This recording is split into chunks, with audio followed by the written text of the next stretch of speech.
Hello everyone, welcome to another episode of Unscripted and Unchained RPG Review. I am Administrator Bloodworth, and as you can see by the graphics, today's video is going to be the first in a series of videos as I break down Top Secret New World Order. So I picked this up at ShireCon this past weekend, and met one of the contributors to it, one of the authors of it, Jason Elliott, who I've met before but never formally, and got him to sign off on my copy of the rule book, and really excited about this game system. I had I had never really looked at it before, even though I have the original Top Secret from TSR. I was told that this one has a different system, a system that is actually reminiscent of, or certainly modeled after what you find in Savage Worlds, and so that intrigued me as well. And so I was like, yeah, I do have to get this because I really do enjoy that. I do enjoy that system, and as I've been going through the content of the game, I was just blown away by some of the materials that are in it, and just some of the way that the game is put together. And so as I go through this series, I will be showing those things off to you. But what I'm going to do with this first one is just get us started. And so we're going to start taking a look at the core theme of both Top Secret New World Order, but also the core rules behind it. Like why did they break away from the way it was originally constructed by TSR to its current form. So without further ado, I am going to shift views here and go right into the PDF. So I am going to switch, and there we go. So Top Secret New World Order by Merle Rasmussen. So same incredible author back from back in the day, with James Carpio, rest in peace James, Jason Elliott, Alan Hammock, and Chad Parrish. And as I said, I'm going to just go into the very basics of this, and the theme of why this game exists in its current form. So printing, this is the first printing, 2017, and here we go. So I am going to just go on to the contents here, and what is Top Secret and the New World Order, how to use this book, and the core concept. So that is, and then I'll get into gritty versus cinematic gameplay. So all of this getting started is what I'm going to go into. One thing with the PDF, it is hyperlinked, which is very nice. And here we go. So getting started. Yeah, let me just make sure that it is in the right spot. So what is Top Secret New World Order? So Top Secret New World Order is an espionage role-playing game. One player is the guide and referee for the game and is also known as the administrator. All other players assume the characters of covert agents working for ICON, the International Covert Operations Network. At least 2 people are needed to play, 1 administrator and 1 covert agent. Any number of players are possible, but 6 or fewer is recommended. The administrator uses published missions or creates their own as storylines for each game session. Each mission can stand on its own as a one-time game, but the real fun comes from when you create a world for the agents to inhabit permanently. A single game session may or may not be enough time to complete an entire mission. Players will keep their agents' dossiers, sheets that describe their characters in detail and chronicle their adventures. from game to game as their characters as their character lives the life of a clandestine agent in the modern world. And what is that modern world? It's today's world, but not necessarily the real world. Some technology may be slightly better than what players will be aware of in real life, and some might be worse.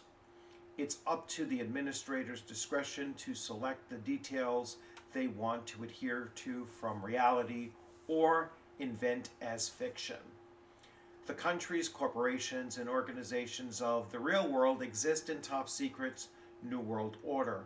As much as in any work of fiction, you can use your own knowledge about weaponry, politics, technology, medicine, business, or anything else, at least as long as the administrator agrees to let you.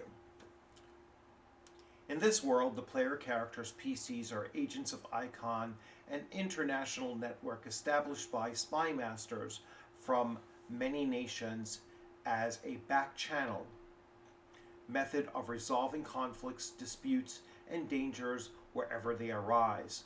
ICON operatives protect the world when not even their governments can.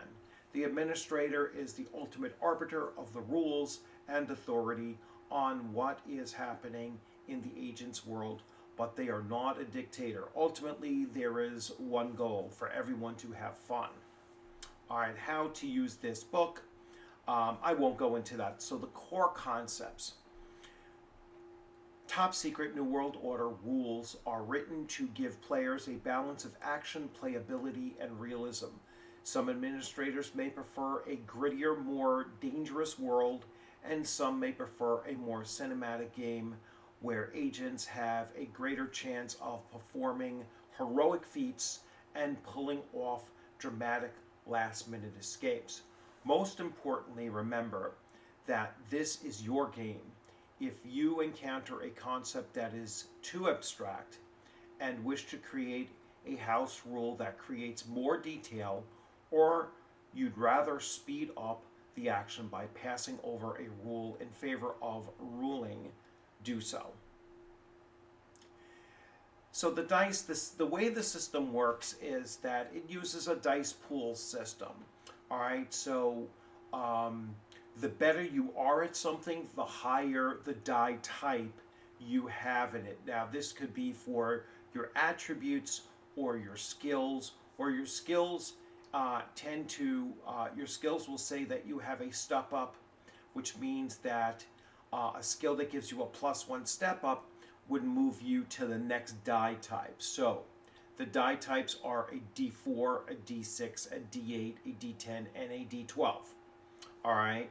So when you have a step up, let's say you have a D6, but your skill gives you a step up, you would use a D8, utilizing that particular skill, that attribute that you have, and then there'll be a target number. The base target number is always 13, and you will roll multiple die in order to reach a 13. All right. Now let's say that your skill and attribute and your condition that you're working with gives you 3d4 to roll. Obviously, you're going to fail because you cannot meet the standard target number of a 13 with that. But that's usually not the case. Usually, you will have a number of die and a better chance of actually getting to that target number of 13. Might be very difficult, but it won't be impossible like that first scenario I described to you. So bursts and blowback. When a player rolls the highest number on their attribute die, it bursts, meaning the die may be rolled again and added to the original roll. So you have exploding dice basically in this. So if you have a D8, let's say you have a D8 in strength, and you're using that strength along with something else as well, and on the D8 you roll an 8, you're going to roll that D8 a second time. all right, and add your result. Your target number is always a 13. So you have a very, very good chance of being successful virtually any time you have exploding dice. And the dice can explode multiple times, right? So you can re-roll over and over again if you keep on re-rolling the maximum on that die roll. Now, rolling a natural 1 on the attribute dice can also blow back. When they roll a 1, then a blowback occurs. Bad things can happen. It doesn't necessarily mean you're going to fail the contest that you're looking to resolve. But if you roll a 1 on your attribute and then you roll maximum on your other 2 die, you might very well hit that 13 or even above. But the 1 roll on your attribute die means that it will have a consequence attached to it, a negative consequence attached to it. So gritty versus cinematic gameplay. Burst and blowback rules can be altered depending on whether you prefer a gritty or cinematic gameplay. The standard gritty approach is that only attribute dice may burst or blow back. However, if you prefer a cinematic approach, you can allow any die to burst or blow back. This approach is often easier for convention play with players who are new to the game, or for anyone who enjoys the fast turns of fortune that can come with a cinematic approach.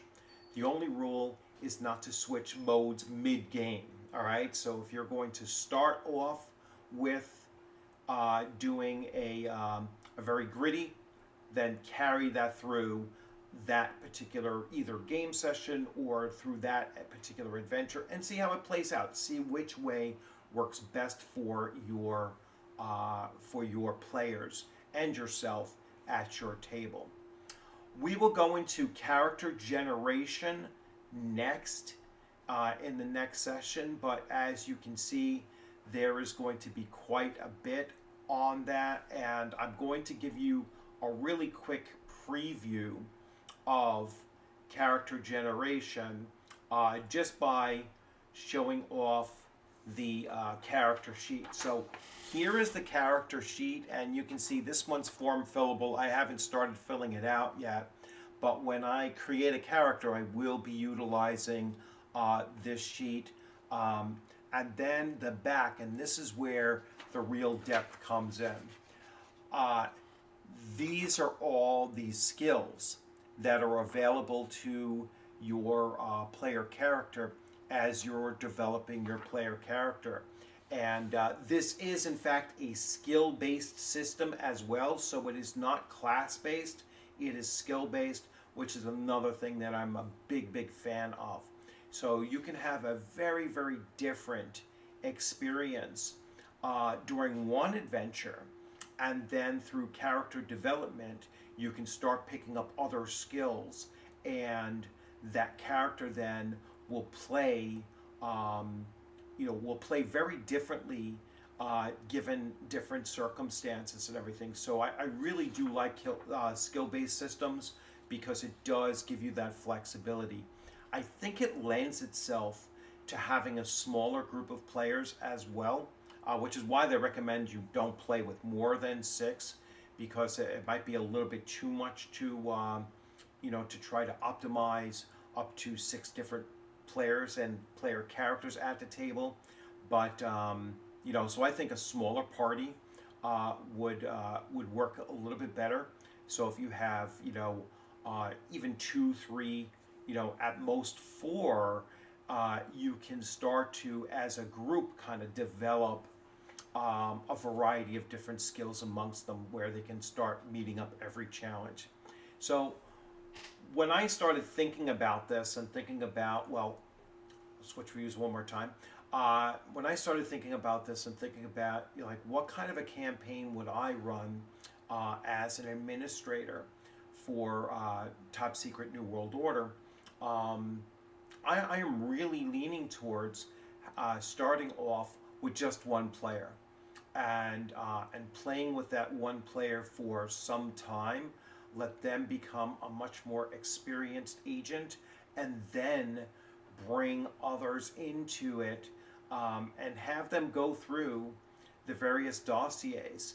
Almost like the Mission Impossible TV series that I grew up watching, and the way that that Agent Phelps used to pick his team, and you could have a cadre of players that if they are available during a particular session, then that's almost like the lead agent picking their team of who's available, and every player can have different characters that they bring to the table as well, and so have that kind of selection process take place. I think it's it's kind of crazy because it's like it's a West Marches kind of aspect that you can create with Top Secret New World Order, which I'm sure a lot of people might not have thought of doing, but it's certainly something for me, inspired by the original Mission Impossible TV series. I would definitely consider doing that, and that's most likely what I will end up doing. Is I will probably start with just one player and build off of that. So anyway, the next time you join me for some Top Secret coverage, you will be watching me create a character and go through that process along with you. So I hope you enjoyed this video. Thanks a lot for stopping in. Enjoy the remainder of your weekend. And as always, I look forward to seeing you on the gaming screen or at a convention sometime soon. If you are interested in playing in a one-to-one, in Top Secret, leave a comment in the comments section. Remember to like and subscribe, and to comment and to share these out as well. And as always, thanks for stopping in. You have a great rest of your day. Take care.